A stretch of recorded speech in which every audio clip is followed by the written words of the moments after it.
And statements expressed in the following program do not necessarily reflect those of WWDB, its staff, or management.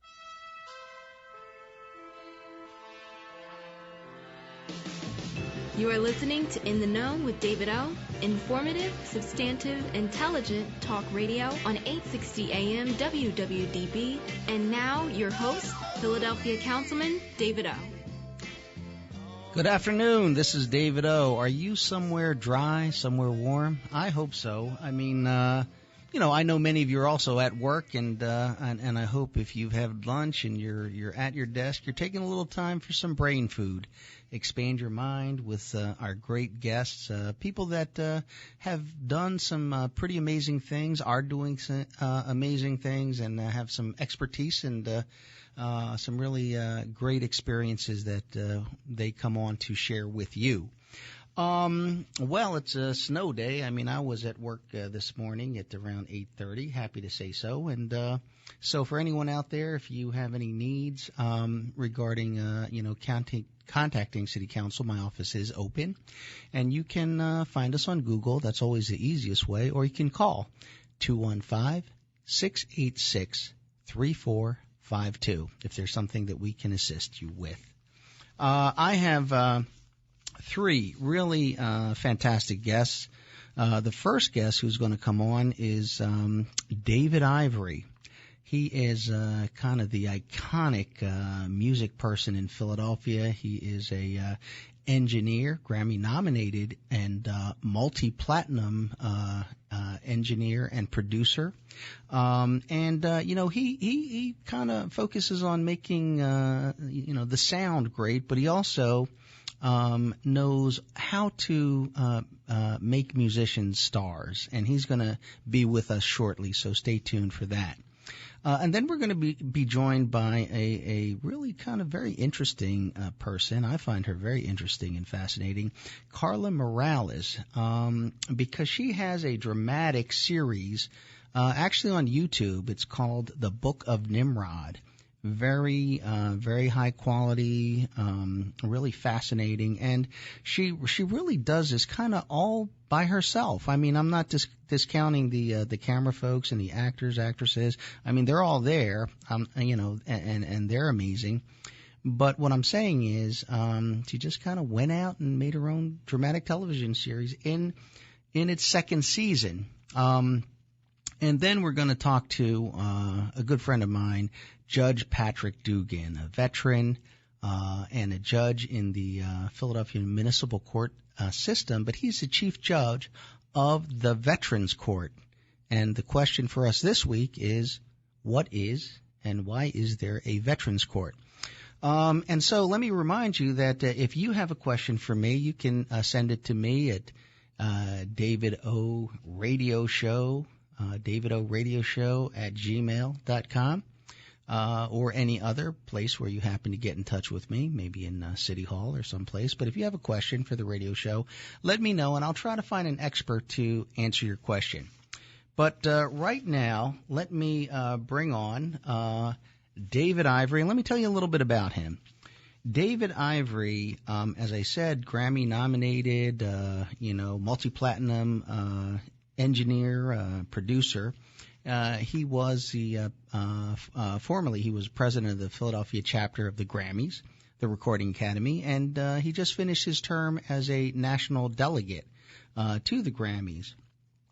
He really has his roots in rock, but he also is very well known for neo soul. He worked with the Roots, and together they tracked 4 groundbreaking albums: Organics, Do You Want More, Philadelphia Half-Life, Things Fall Apart, and they are revered by hip-hop fans worldwide. The sound of these recordings that he engineered evolved into neo soul, and he continued to work with artists like Erykah Badu and Kindred the Family Soul, and with folks like Patti LaBelle and Bunny Sigler. He also discovered and helped cultivate Philly native rockers Hailstorm, and Hailstorm would go on to win a Grammy Award in 2013 for Best Hard Rock Metal Performance. and he also was there for Philadelphia band Silvertide, and so many more. So many more. But let me say welcome to David Ivory. David, are you there? Hi, Councilman Oh. Yes. Oh, okay. You're snowed in. Yes, I am, unfortunately, or I would have been there for sure. No. I know you're kind of out in a quiet part outside the city, which part it's kind of part of what you offer, being a little more remote in a quiet setting. Yeah, I'm about 30 minutes outside of Center City in a small little town called Gwinnett Valley, which is near Bluebell, PA. Mm-hmm. And it's definitely a picturesque little spot, and it's a really nice spot to record and write and create. Yeah, for those of our listeners who don't know, basically what David and I are talking about is his studio. He has a studio, high-quality studio, which basically offers two great things. One is the high quality, obviously, Grammy-nominated and all that, but also not as expensive as New York or L.A., and so he offers a kind of almost a secluded spot where he works with the artists, with their creativity, songwriting, and all that. And he's able to offer that right there in his studio. Yeah, it's a nice spot, and we have a couple rooms as well. I have actually there's a couple buildings on the property, and one of them is a cabin which we converted to a writing room. So it's kind of nice. So if people want to chill out, they can go there and kind of write some things while things are happening, while other things are tracking in the studio. So it kind of works out really nicely.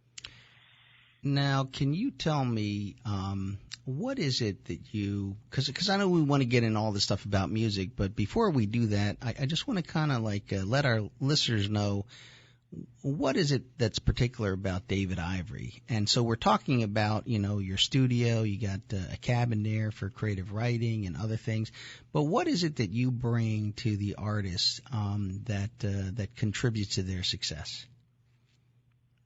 Well, I mean, I've worked with a lot of bands in the very beginning of their careers, and what basically I do is facilitate them getting to the next level. A lot of bands have a lot of good talent, a lot of raw talent, but it's putting all that together and navigating all that through the industry and seeing what it really takes. There's a lot of misconceptions as to maybe what it would take, and it, obviously because of the business, it changes dramatically from even year to year. Lately, it almost seems like it changes from week to week. But the whole idea would never change is a good song and a great singer to sing that song. And that's pretty much what I try to do. I try to take, a lot of the bands with the raw great talent and, kind of shape it a little bit and try to bring out the best of everything while always focusing on the song. Yes, your stage presence is really important. Your ability to perform is important. But without that song and that right singer that's singing that song, it's pretty difficult to go much further. So my emphasis is, working with the artist to get the best that they possibly have. So when they present it actually works from top to bottom. Not only is the song good, the recording's good, the live performance is good. So I try to work on every aspect of that so that when they actually go out, people go, wow, what happened? It's a dramatic difference from kind of before they start to when we're done working with them. You've had some great testimonials. I'm looking at one by lead singer Lizzie Hale of Hailstorm, and quote, David took a chance on us. I learned more about myself as a songwriter and vocalist in those first 6 months than I could have on my own in 2 years. Wow, that's pretty high praise. Yeah, it really is a thing. Everyone needs help. Everyone needs a team. This is a big business with a lot of players, and it's really important that you have a team that can help guide you. And and it also, Lizzie obviously was a willing artist. She really wanted to learn too. Mm-hmm. So it was like, that's the perfect scenario when you have an artist that's hungry, talented, but doesn't quite know all the things that has to go into writing that great song, working with that great song. And, and that's kind of as talented as she was, and she was playing, constantly, and I kind of took her off playing and just worked for literally 6 months on just working every week, just on songs and writing songs. I remember her coming with her 4-track every week. Here's this one, and then we would change it and try this and try that. And, obviously it made a big difference, whereas now she's selling out Wembley Stadium. She couldn't get 50 people at the Grape Street. Yeah, she couldn't get 50 people to come to the Grape Street, and now she's, selling out big spots. So it's exciting. It's wonderful to see, sometimes you don't always have all that amazing success, but the bottom line is if I can make an artist better, if I can make them understand about songwriting, how important that is and what that really means, that's a prime candidate right there. What are some of the common misconceptions? What is it, you see an artist, you see a band, they sound great, they everything's there, but then they got a misconception and you're just like, oh man, I can't get past this misconception. What are some of the ones that really are they really stand out?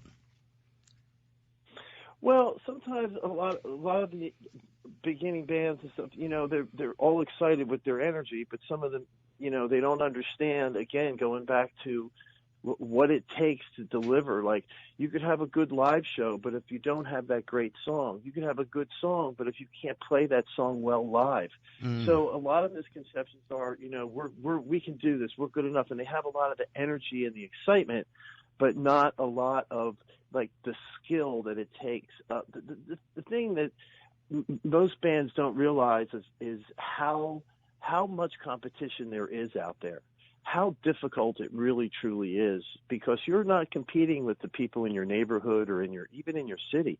You're competing nowadays, especially with the internet, globally. Right. So there's a lot of talented people in the world, right? Let's be honest. Right. So I think the big misconception is just the fact that they don't really understand the amount of hard work that it really takes. This is no different than anything else.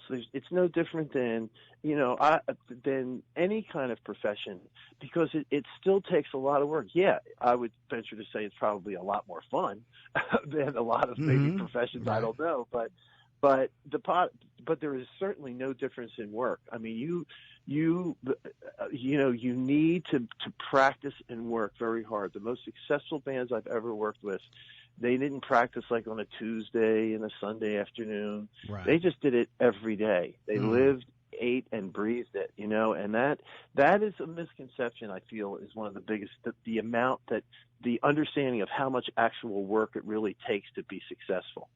So, I mean, and that's what I try to instill in everybody, because it's funny, because we do a lot of things, I'll always film everybody's performance once I start working with them. Right. And because everybody off the stage, they think at the end of a show, everybody's high-fiving, that was the greatest show, blah, blah, blah. But, Monday morning, if you look at that show on your computer off, with a cup of coffee, that show might look a whole lot different than it felt like that Friday night. Right. If you know what I mean. Yes. So, I mean, and they're the kind of things I take the football analogy, football, NFL has more money than God. And what do they do on Monday? They watch film. That's what they do to get better. And they could do anything they want. They have the best minds at all on how to get better. And what do? They watch film. So I kind of take that example and watch, and we go over it with the band and really get every aspect, just from the simple things of when you're performing, you turn around and get a glass of water, it's all those kind of moves make a big difference, and I try to impress that upon the bands and the artists I work with, of how every little move on stage, everything you do is so important, because, people, you only get one chance to make a first impression. So That's the key. Yeah, that's interesting, because that could be, true in many different categories of life. What you just said, working hard and attention to detail. You only get one chance to make a first impression. If you're trying to land something big or score something, or it's so important that if you get that chance, that you've done all that hard work, all that preparation, and had some really expert help. to make sure that you Right. are, I mean, successful. Yeah. I mean, think of your own life. I'm sure there's been mentors for you that helped you, and it's the same kind of thing. It's like you need guidance through this labyrinth. I mean, it's crazy. And the business is crazy, and I certainly don't have all the answers, but I do have the common denominator, which is, always do the best you possibly can and work your butt off, because they're the common denominators of anything, and it's not work just to work. It's smart work. You know what you got to do. You practice certain things. And you need somebody to see it as a third person. You don't want. It's too difficult. It's too difficult to be in it, be the writer, be the performer, and understand everything that's happening around you. That's almost an impossible task, and that's why you need a team and people to help guide you through this business.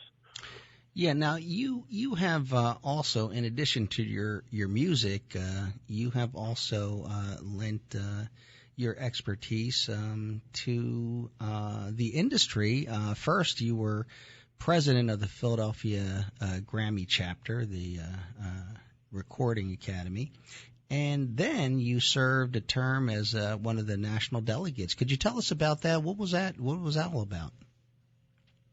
Well, it's a trustee position, and the Grammy is a nonprofit, so it's run by a board of governors and trustees. Mm-hmm. Yes. And that's kind of how the structure is set up. So the trustees actually are the ones who pretty much make the rules. Yes, it's governed by an executive committee, but the trustees are entrusted, which is obviously, I guess, where the word comes from, to run the organization in a proper way.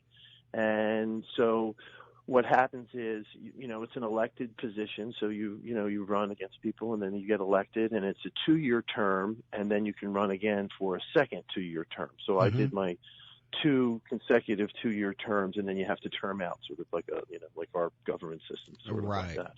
And basically what I did was decide on rules, decide on procedures, decide on a whole myriad of things that obviously a big organization like the Grammys encounters from month to month.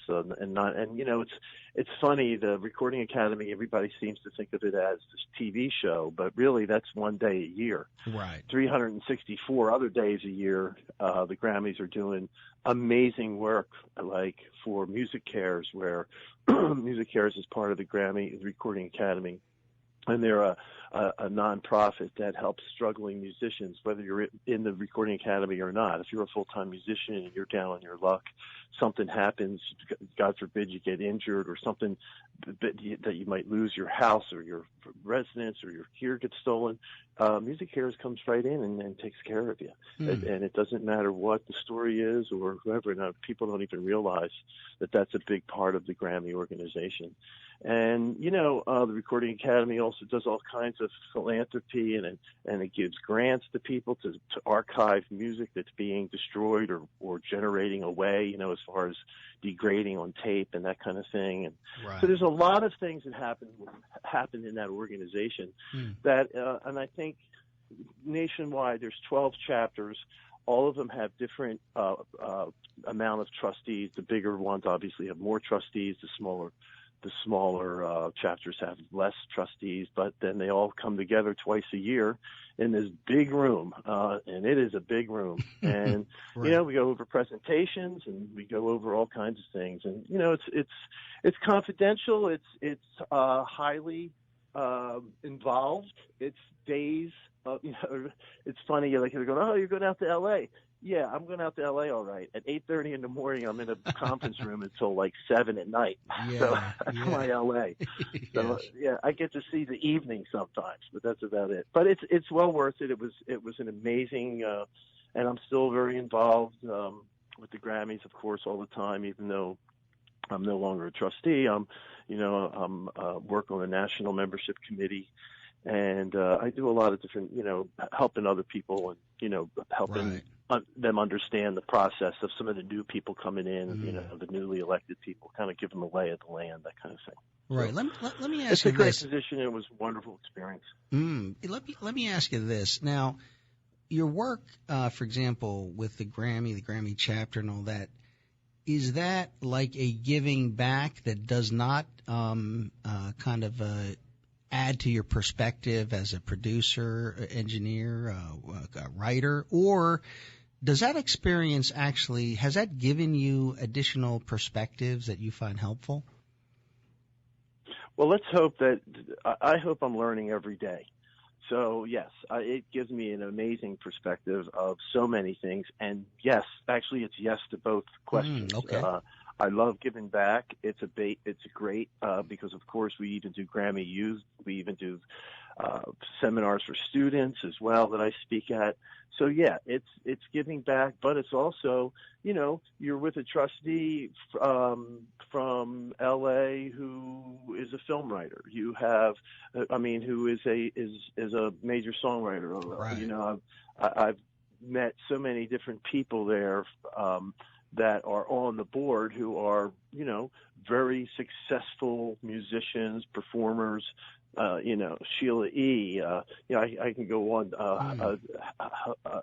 There's so many great, you know, artists and people I've met that are in LA for these meetings. So yeah, and we have great conversations. Mike Klink, who was a big producer hero of mine, did Guns N' Roses and all that. Right. I mean, we've talked a lot about those sessions, and you know, he did Eye of the Tiger, and so you know, there's a lot of iconic records he did that I sit there with a couple drinks and we talk about it. So it's very enlightening. Right.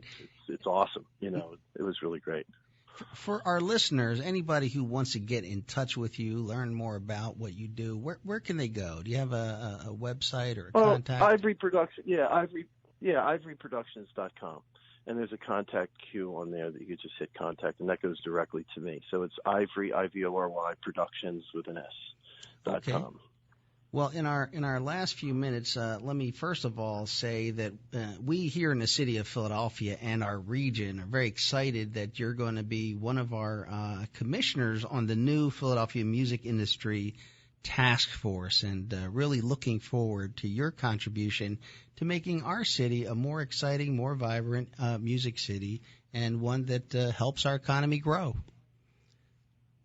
Well, I'm very excited about that, and I would also like your listeners to know how important you are to helping the music community, and I mean that sincerely. You are an actual, you really do what you say, and you get the economic contribution that music makes to Philadelphia. Unfortunately, a lot of people move out of the city once they do get more well-known, and hopefully with your guidance and our help and the commission, we can kind of start changing that cycle. So I appreciate you, and I thank you very much for your efforts, that's for sure. Well, thank you, and thank you for 3 years in a row, PHL Live, Center Stage, Rock Category, and all the stuff that you do for our city, and for helping our talent become superstars.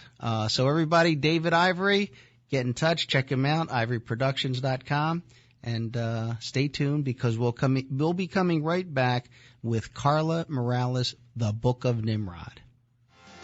You are listening to In the Know with David O. Informative, substantive, intelligent talk radio on 860 AM WWDB.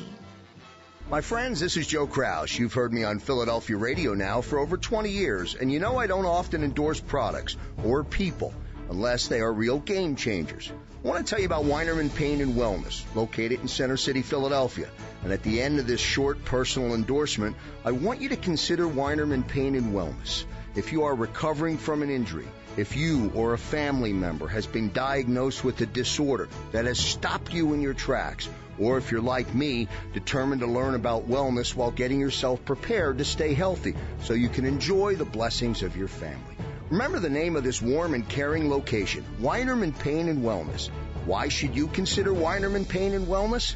Because they are who you expect them to be. Weinerman Pain and Wellness, on the web at WeinermanPainandWellness.com. Weinerman Pain and Wellness, located at 100 South Broad Street, just south of City Hall. Call Weinerman Pain and Wellness at 215-988-9503. That's 215-988-9503. Call today. Today's broadcast is brought to you by the Philly Labor RX Injured Workers Pharmacy Network, featuring PPC Pharmacy, First Choice Pharmacy, and Precision Scripts, providing injured workers with premium products and services from the point of injury through the entire healing process. The Philly Labor RX Pharmacy Network cares about injured workers.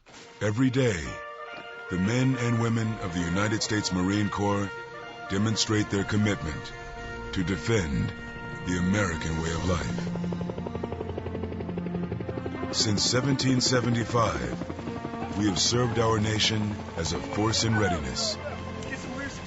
From combat operations to humanitarian assistance in every corner of the world.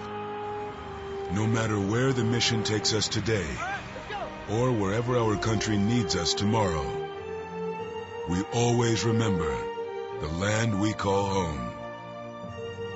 As Marines, we take a stand for each other, for our nation, for us all. The few, the proud, the Marines.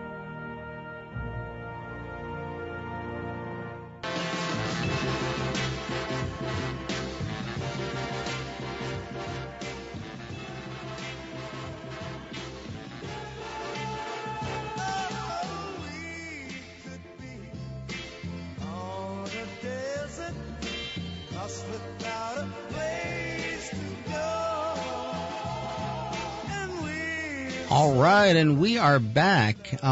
This is David O. Thanks for joining me on In the Know with David O. here at WWDB 860 AM and 104.9 FM. Thanks, of course, to our sponsor, Weinerman Pain and Wellness, the great work that they do, and of course, sponsoring this show. Well, we are about to talk to a very creative woman, a very determined and persistent woman. Her name is Carla Morales, and she is the writer, director, and producer of a dramatic series which delves into the dark world of a character by the name of Esteban Nimrod Santiago. And the series is called The Book of Nimrod. So we're going to play a clip just to give you a flavor of what this is all about. You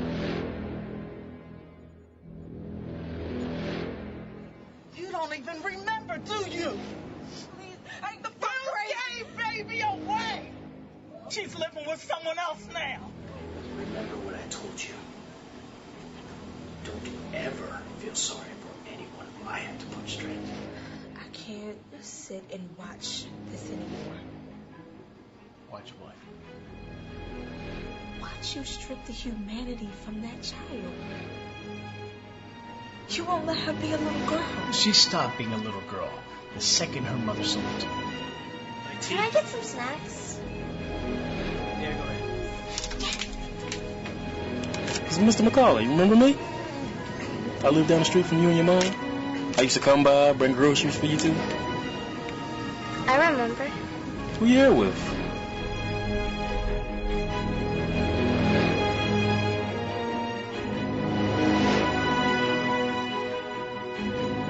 Usually, this goes quite smoothly.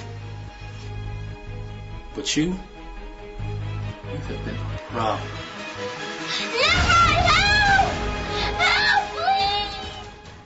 Please don't leave me. No, please. Please come back, please. I promise I'll be good, please. Don't leave me. Come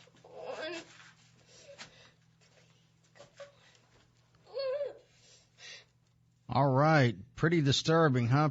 Listen, I mean, this dramatic series is pretty impressive, actually, but it does, as it says, delve into the dark world of Esteban Nimrod Santiago, a local hustler who gets a little girl in a back alley deal and raises this innocent child as his own, but with his own twisted sense of parental guidance.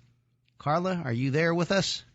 Yes, I'm here. Okay. Also, thanks to the snow, by way of telephone interview. But listen, pretty dramatic, scene right there. For our listeners, let me say that, this series revolves around a drug dealer. And he, in exchange for some drugs, the mother gives him her daughter, and then he begins to raise her. And in the scene we just saw, he was at the supermarket, and he lets her go get some snacks, and she runs into what appears to be a nice guy who used to come by her house, and next thing you know, she's in his basement tied to a pole or something, and he's walking out, leaving her there in the dark. Right. I know it sounds kind of chilling the way you describe it. Oh, well, very chilly. Yeah. Yeah. Now you are the writer, so you wrote all the dialogue and everything? Yeah. Yeah, I did. Wow. And then you directed. You have the actors, you direct all the scenes, which are pretty dramatic. And then you're the producer, which means you have to get this shown someplace. You have to find the funding for it. And you're in your second season. Is that right? That's right. And where can people find, like, if they want to see this from the beginning, where do they go? Because it's actually not on television, is it? Not yet. Well, here's the situation. Things have changed since the last time we talked. I'm negotiating right now a distribution deal. And you can't see it on YouTube right now. Right. Okay. That's a good sign. So they've taken it off of YouTube because they want to package it up. Exactly. They want to package it up. But what you can see on YouTube, you can still see trailers. Yes. And you can still see little vignettes that we have for each of the characters. And you can see interviews. There's still a lot of things to see. And we also have a Facebook page. Okay. Where do folks go to find out, to join or to like the Facebook? Oh, just go to the Book of Nimrod Facebook page. It says the Book of Nimrod, and just like the page and just scroll all the way through it, and you'll see all kinds of great stuff, interviews with the cast and behind the scenes footage and photographs. There's actually a lot to see on the Book of Nimrod Facebook page. It's a lot of material to see. Yeah. Now the first thing I got to say is, how did you do this? I mean, basically, you've kind of come up with this entire production out of thin air. I mean, you didn't have a lot of money. You wrote, you directed, you got the actors, the actresses, the locations, and now you're in your second season and about to cut what sounds like a pretty good deal. But how did this all come about? Well, it just all came about because, it started with a show that I was trying to get on the air back in the late 90s called The Saint. Yes. And the Book of Nimrod is actually a spinoff of that show because it's a smaller story. The Saints is a much bigger story, and trying to get any kind of funding or whatever for that was just a whole other monster. But the Book of Nimrod is a small enough story where we could just do it, independently, really independently. Right. And we started with one camera. We had no lights. We had no microphone. If you notice in the first season, there are a lot of close-up shots. And the reason why is because we didn't have a boom mic. So we had to use the mic on the camera so that you could hear what they're saying. Wow. So, but this season, the second season, the footage is so professional and so crisp. It looks like anything you'd see on HBO or Showtime or anything else like that. That's how good and crisp it is. Yeah, let me just say that the story is certainly riveting because it's very real. It's not contrived, at least. No. And so how did you come up with the story and the writing and the language and the script, like what people say? How did that come about? Easy. Just live in Philadelphia. Okay, there's a pitch for Philly. If you want to be an artist and come up with your own dramatic series, come live in Philadelphia. So is that all out of your imagination, or have you run into scenarios much like what I'm going to tell you, the characters are based on people I've known, people I've met. These are not just people just pulled out of thin air. Most writers do write based on real people. Yes. They don't just make it up. It's real. I was always taught to write what you know. Okay, so if there's a character named Councilman David Oh, I'll believe that was based on me. No. I'm not going to do that. Although in the second season, interestingly enough, what I'm going to be delving into just a tiny bit is a little bit of the politics of Philadelphia, just a tiny bit. Wow, that's I'm not going to go too much into depth because I'm not a politician, and so I don't know everything about it, but we're just going to skirt the edges around it. Okay, very interesting. I mean, the show's ever expanding, and it's and I guess that's another part. It can't get dry, right? It's got to be exciting. You got to keep people, glued to the story. Absolutely. And after the first season, people have told us it was just they were riveted, but the second season is going to be even wilder. It's going to be wild because what's going to happen is after this second season, we're going to roll right into the series, The Saints, that I've always been trying to get done. Always been trying to get it done. And the good thing is, I think I told you this before, that Kevin Arkadie, my mentor, if we get this thing situated right, he would be willing to come on as a showrunner and a co-writer. And Kevin Arkadie created the series New York Undercover. Wow. He was the writer for the movie The Temptations, and he is now the co-executive producer for a show that Oprah produces called Greenleaf on her network. And he's co-executive producer on that show. So things look very bright and promising. So we kind of got you at a good time. I was actually just going to say, are you still doing your GoFundMe? Yes, we are. Okay, well, tell us about it. Listen, folks, you're about to sign on with a hit, and you could say, like, I supported Carla Morales and Book of Nimrod before it became a big, big, big hit. Yeah. Where do they go, Carla? Just if you go to GoFundMe.com, just type in The Book of Nimrod. Don't forget to put the. The Book of Nimrod, and it will come up. And no amount is too small. Don't be ashamed. No amount is too small. We appreciate everything. Because I'll tell you this, just getting the makeup that we need for special effects and to put on the actors' faces, that alone, just getting some of the materials, not even all of it, some of the materials is like $600, just that. Wow. Well, listen, I mean, I hope people will support. I mean, you've kind of done this really just out of your, pocketbook and out of your backyard, really, and it's a fantastic series. And it looks like this may be not only a wonderful thing for you, but the characters are, they're all going to be cast, I suppose, right? Oh, yeah, the characters. We're still, the second season has even more roles. So we are looking for people to submit headshots, resumes, or inquiries, and they just need to send an email to landmarkproductions12 at Gmail. That's landmarkproductions12. Is that the number 12 or the word 12? The number 12. Okay, Landmark Productions 12. And Productions is plural. Okay, fantastic. Landmark Productions 12, yes. Just send me whatever you've got. And there's no need to audition because with the technical age that we're living in now, we do accept digital submissions, even from your cell phone.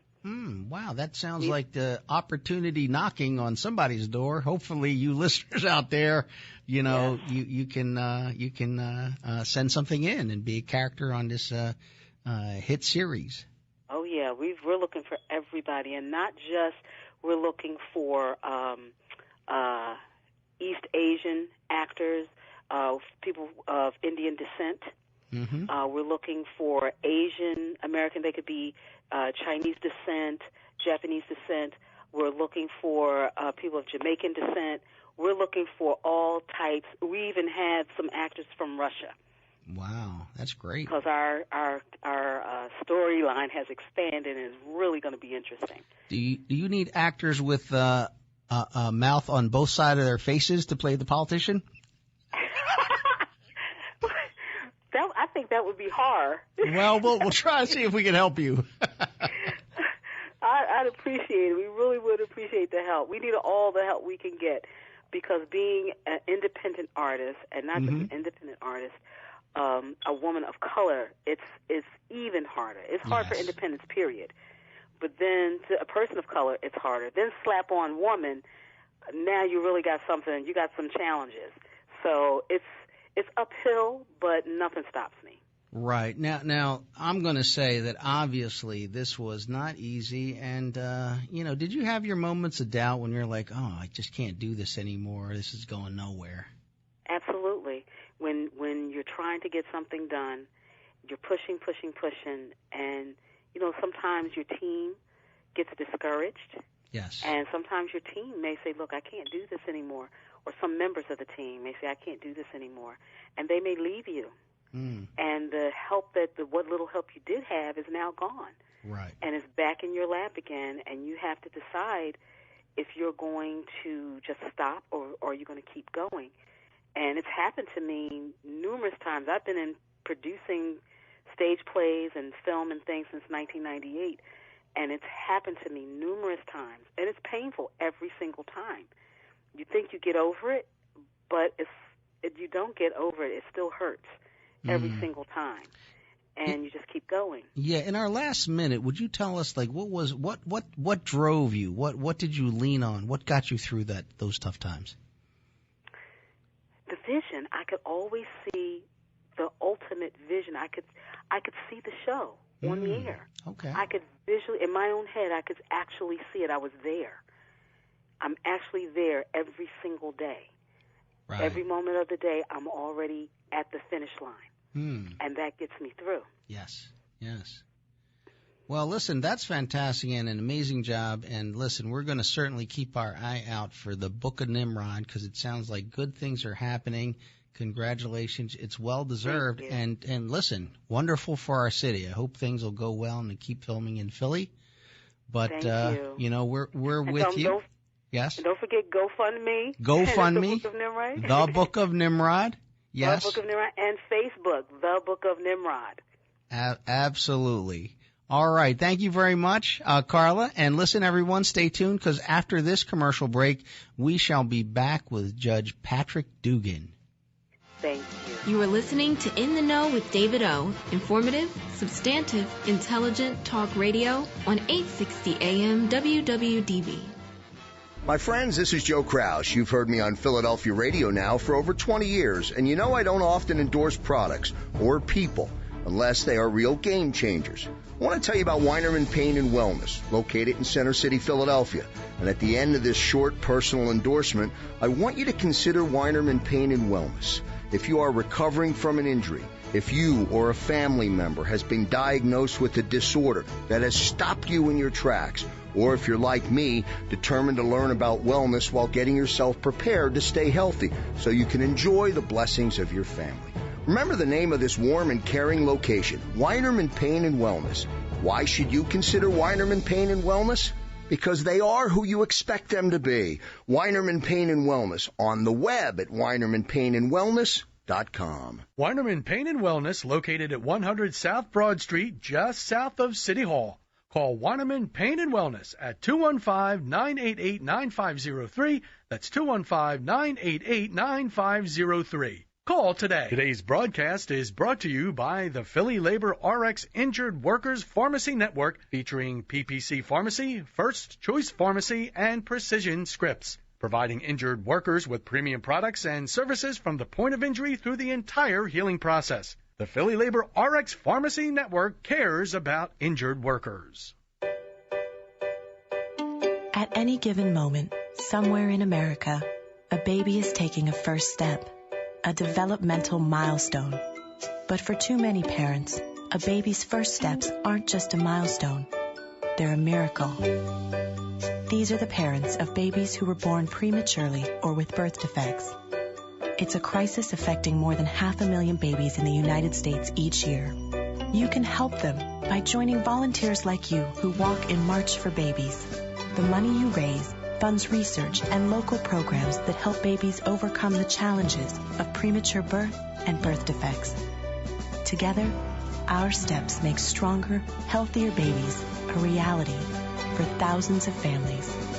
Sign up today at marchforbabies.org to take the steps that help make milestones and even miracles possible. Who will you march for?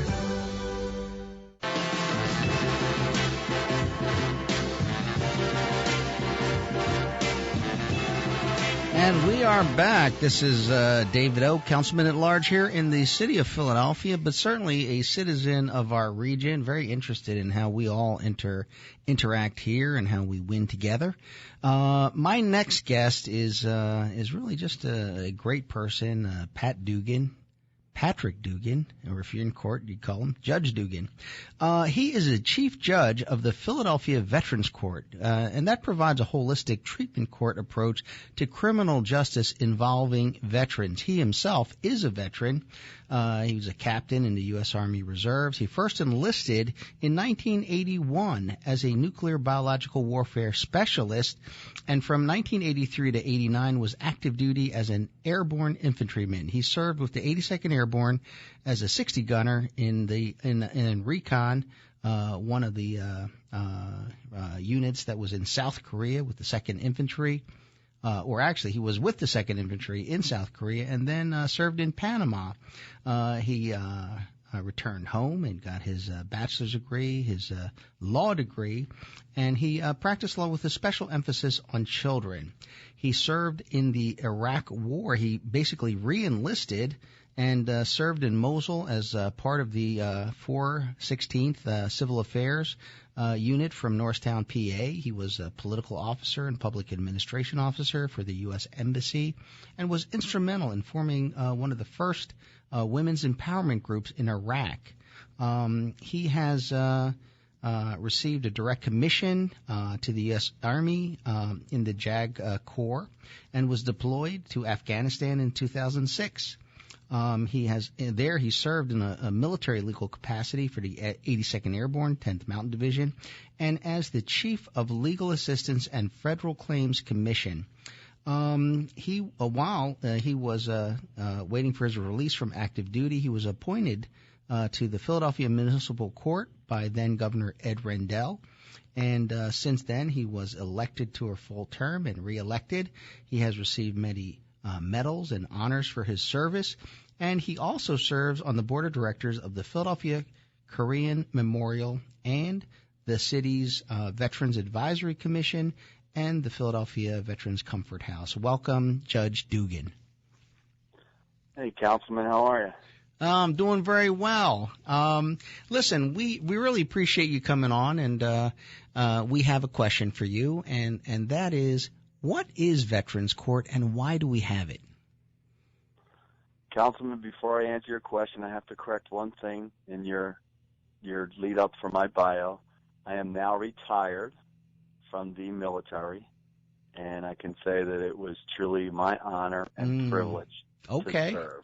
You know what? I think you did retire, but I wasn't 100% sure, and so thanks for that clarification. You got it. So your question is why. Does that mean you don't have to fit in your uniform anymore? My wife insisted I continue to try to fit into it. Absolutely. That's what's a wonderful thing about your wife. You keep you young, healthy, and in shape. Absolutely. So you're asking why? Yes. Okay. Why Veterans Court? Mm-hmm. Well, we were actually able to start ours here in Philadelphia in 2010. The first Veterans Court was in 2008. And our jails have been full of veterans probably since the beginning of our nation, but certainly after the Vietnam War, our jails have were filled with veterans who had issues many of them had issues after they came home and weren't given proper services for their PTSD, some of the issues that they had. So they kind of fell through the cracks. Yes. Leadership in the courts after these 9/11 wars, leaderships in our court, such as a couple Supreme Court justices that have retired, Chief Justice Castile, McCafferty, they saw that veterans courts are something that are needed for returning veterans. You're in a combat zone. The way you drive a vehicle in Iraq is much different than how you drive a vehicle when you come home to Philadelphia. And they were seeing instances where veterans were getting arrested and having altercations with police officers because they were reacting not in the proper way that they should. And they realized that these veterans should be sent to a court where they could be looked at holistically to see what's going on. So in 2008, Buffalo started one. 2010, we started one here in Philadelphia. Right. And it's not a slap on the wrist for veterans. It's really, as you said in the introduction, a holistic approach. So what we do is when a defendant is accused of a crime and he or she is identified as a veteran, we take a look at their military history, their criminal history. We bring them into Veterans Court, and a bunch of steps that they have to go through. But if they're accepted into the program, we expect them to do so much more than they would in another courtroom. Right. By that I mean we insist that they get treatment for their underlying causes. We insist that they get assessed by the Veterans Administration or another organization depending on certain circumstances. We insist that they go see doctors, therapists, whatever the issues that they have. We demand that they go to multiple appointments and therapies, and we get reports, drug tests. So we really hold these veterans' feet to the fire to make them accountable for some of the issues that they have that brought them into criminal court. Wow. Well, it's very effective. I mean, Veterans Court has been one of the real successes here in Philadelphia. Yeah, nationwide, the statistics for recidivism are terrible when you're looking at a typical courtroom. Yes. Recidivism rates, whether or not the defendant is coming back into a courtroom with more criminal charges, those rates vary depending on who's looking at them. From 30% to 40% to 50%. I've seen close to 60% recidivism for typical criminals. In Veterans Court in Philadelphia, our recidivism rate is less than 10%, which the holistic approach. Right. And we have, when a defendant comes into our courtroom, it's not just the defendant with their attorney, the prosecutor, and the judge. There are social workers. There are a dozen organizations and people that sit in my courtroom ready, willing, and able to help. The VA has their VJO, their Veterans Justice Outreach Officer, sit in the courtroom, helping with appointments, helping with assessments. The Veterans Multi-Service Center, I know good friends of yours and mine are there. Mm-hmm. The Vet Center, there are VSOs, Veteran Service Officers from the Purple Heart Society, from the American Legion, the VFW. It's just, we have a group of mentors, veterans who serve their nation, who are now coming in to serve as big brothers and big sisters to our veterans who now have criminal allegations. So it's a true teamwork of people. For example, our team will reach out to community college, to Temple, for certain defendants about, helping them get their education benefits so our vets can go to college because they've already earned that through the GI Bill. So we have fantastic coordination and assistance from so many organizations to help our veteran defendants. So it truly is a fantastic teamwork. My head mentor is a young man named Tim Wynn, who is a Marine veteran who actually is a graduate of Veterans Court and now is a employee and is running our mentor program, and it's just phenomenal the work he does. Our coordinator, yes, yeah, it is. Our coordinator is a young lady by the name of Lisa Saunders, who is a social worker by trade, but they're just phenomenal people who are trying to help our veterans, amongst a lot of other team members that are there to help them. Well, and I understand that basically, in addition, Veterans Court really are almost like everyone's almost kind of like a volunteer in the sense that everyone is a veteran. Well, in terms of you're talking about the defendants or the team members? No, I mean last I heard, like in the DA's office, the prosecutor, the public defender, obviously the mentors. The vast majority of the people that help out in Veterans Court are veterans. The current district attorney is not, but the two the two previous assistant district attorneys who ran the list, they were veterans. A lot of the other members from the VA staff, the Vet Center, Multi-Service Center, they're certainly veterans.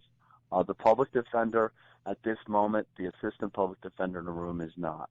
But it's great that so many veterans come in to help, but there's also a lot of some non-veterans who can come in and really assist as well.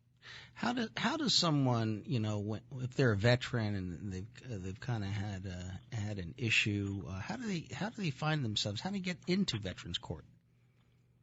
Well, the first thing they have to do is identify themselves after they're arrested that they're a veteran. Yes. Or let their attorney know that they're a veteran.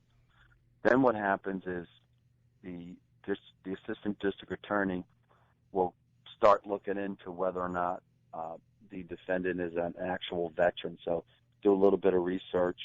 The team will then sit down and look at the veteran defendant's background.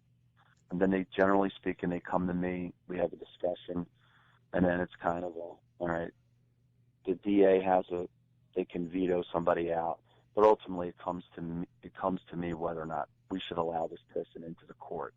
And the veteran defendant must be willing to sign a contract saying that he or she will do X, Y, and Z, and if they don't, they will be sanctioned up to jail time for not doing what they were supposed to be doing. That's pretty serious. Yeah, I mean, the underlying issue here is that there are crimes that are alleged to be committed, so it's by the veterans. So we still have an obligation to protect society and enforce the law. So the district attorney's office will actually reach out to, if there's a victim in these criminal matters, will reach out to the victims to see if it's okay to bring them into Veterans Court, and also ask input. Like, if it's a situation where they know each other, ask, well, what do you think? What should happen to them? Do they need anger management classes? Do they need help with their drugs or alcohol?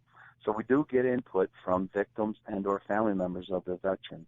All right. Well, thank you. We're out of time. That was Judge Patrick Dugan, and join me next week for In the Know with David O. You've been listening to In the Know with David O on 860 AM WWDB. Tune in again next Tuesday at 2 p.m. for more informative, substantive, intelligent talk radio with Philadelphia Councilman David O.